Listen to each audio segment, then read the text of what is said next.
అరే మీరు ప్రజలనే కాదు భగవంతుడిని కూడా వదలలేదే మీరెక్కడ? మీ రంగుల పిచ్చి కూడా ఎక్కడికి వెళ్ళింది అంటే శ్మశానాల మీద కూడా మీ రంగుల పిచ్చి వెళ్ళింది. గుళ్ళ మీద, బళ్ళు మీద, అన్నిట్ల మీద మీ రంగుల పిచ్చి. ఆ రంగుల పిచ్చికే 3,000 కోట్లు మీరు తగలబెట్టారు.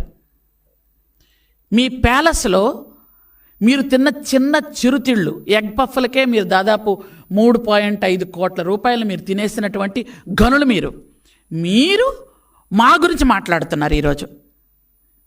అంత దారుణమైనటువంటి పరిస్థితి మీకుంది. కాబట్టి తినేయడం, జగన్ జల్సా పథకాలన్నీ గతసారి చూశారు ప్రజలు. ఈరోజు చంద్రబాబు నాయుడు గారి అభివృద్ధి, సంక్షేమం అంటే ఏంటో చూస్తున్నారు. ముఖ్యంగా నా అక్క చెల్లెమ్మలు అని మాట్లాడతాడు ఆయన. ఈరోజు నేను ఉమెన్ అండ్ చైల్డ్ వెల్ఫేర్లో ఉన్నాను.